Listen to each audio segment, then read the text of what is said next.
অপু বিশ্বাস। আমি আসছি 1 মার্চ মালদ্বীপে তারকা অ্যাওয়ার্ডে অংশগ্রহণ করছি। কুইন খ্যাত নায়িকা অপু বিশ্বাস। অপু বিশ্বাসের কাজের দক্ষতা দিন দিন আরো বৃদ্ধি পাচ্ছে। তাই তো হঠাৎ করে অপু বিশ্বাস একটি ভালো নিউজ আমাদের সাথে শেয়ার করেছে। এই মুহূর্তে যে প্রবাসী ভাইরা আমাদের দেখবেন, সবাইকে আমাদের পক্ষ থেকে অভিনন্দন এবং ভালোবাসা।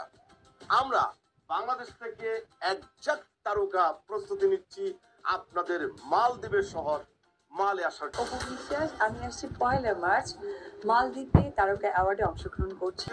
বাংলাদেশের জনপ্রিয় দুই তারকা আছেন, আপনার আমার পছন্দের নায়িকা। আমি থাকছি, তো আমি আছি মানে তো অনেক নাচ গান আনন্দ হবে।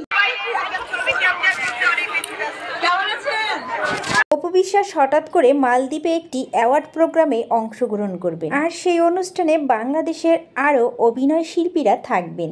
সেই অনুষ্ঠানে অপু বিশ্বাসের সাথে থাকবেন জয়। পারফরমেন্স হবে আমার আর আপনাদের গালিউড কুইনের, আর আরো অনেক নাচ গান আড্ডা ফান অনেক কিছু হবে। সো আপনাদের সঙ্গে আমরা থাকবো, আমাদের জন্য আপনারা অপেক্ষা করে অপেক্ষা করেন। 1 মার্চ। হ্যাঁ, ভিডিওটি কেমন লেগেছে অবশ্যই কমেন্ট করে জানাবেন। ভিডিওটি ভালো লাগলে লাইক শেয়ার করুন।